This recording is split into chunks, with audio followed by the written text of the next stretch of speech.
Chess pie is one of the best classic southern desserts. Although it might seem weird, this pie with an odd sounding name made mostly of butter, sugar, vinegar, and cornmeal, it's actually delicious. If you're looking for something unique this Thanksgiving, yet still traditional, keep watching. Chess pie is one of the easiest pies to make. It's a classic southern pie. Here in Chicago, I don't hear too many people talk about it, but that's a shame. It's basically a pecan pie, but without the pecans.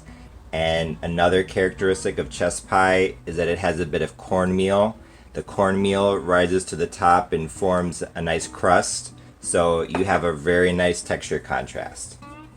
Like I said, it's super easy. I'm starting out with a 9-inch pie crust that is not baked.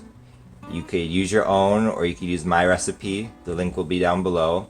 Here I have 6 tablespoons of melted butter. I use 2 in the pie crust, but if you buy your own or you have another recipe, go ahead and use a full stick of butter.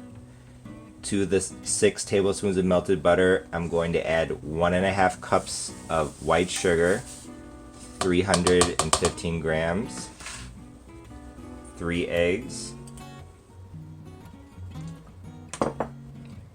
2 tablespoons of stone ground cornmeal. I know some people say not to add stone ground, but I have used stone ground and I really like it.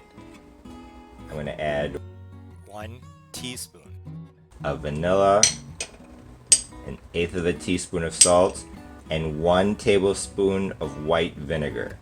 This is going to help cut the sweetness, and honestly I think it's one of the key ingredients. Now I'm just going to stir these together, and then once everything is all combined, I'm just going to simply pour the filling into the unbaked pie shell and start baking at 350 for 35 minutes uncovered. Now I'm simply just going to pour the filling into the pie shell. Make sure your oven is preheated to 350 Fahrenheit for the first phase of baking.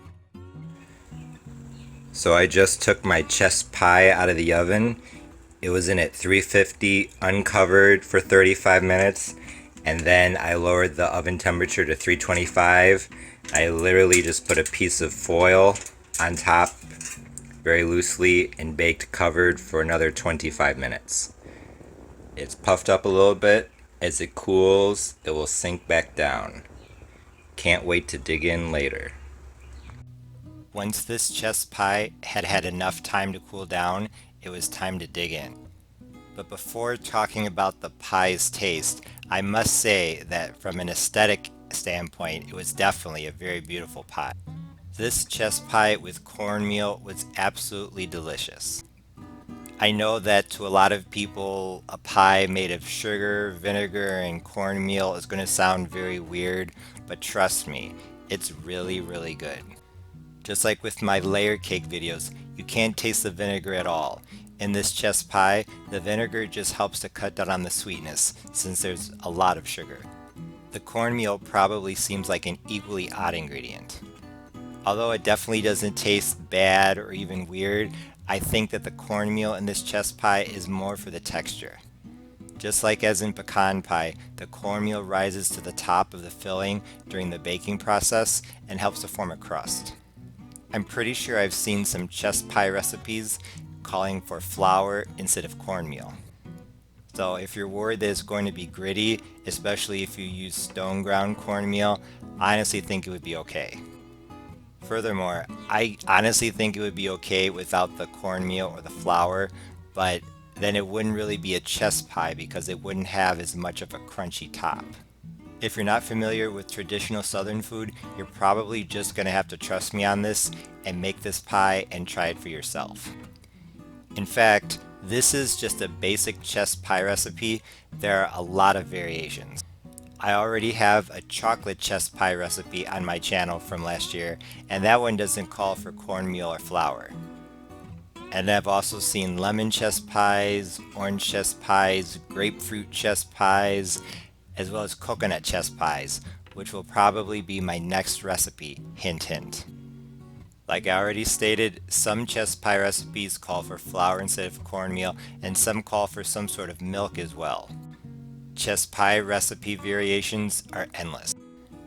I know that my baking instructions sound like it would be a bit of quilombo, but that's how I like it. I like the filling to be a little bit more set than some people do, so that's why I do that. However, if you feel like pressing the easy button, 350 uncovered for 45 minutes should do the trick.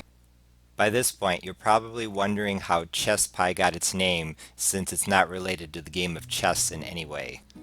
Although there are a lot of theories regarding the origin of the name, the most plausible is that chess is a corruption of the word cheese, the word cheese at one point in the English language being used to refer to custard. If you Google lemon cheese, you will find something that very closely resembles lemon curd, if it's not exactly the same, so I think that theory is probably true. Although this basic chess pie would be great for Thanksgiving, this recipe is just the start of my series. My goal with this Thanksgiving pie series is to give you pie recipes that definitely look and taste appropriate for Thanksgiving, but that aren't as common as some other pies such as pecan or sweet potato. Having the same thing all the time can get a bit boring, so why not shake things up a bit? But not too much. If you're interested in those kind of Thanksgiving dessert recipes, stay tuned. Thanks for watching. If you liked this video, please be sure to like, share, comment, and subscribe. For more information about Argentinian food and Southern recipes, please visit my website, parnellthechef.com, and be sure to follow me on social media. Right now, I'm most active on Twitter and Instagram. Once again, thanks for watching. See you next time. Bye!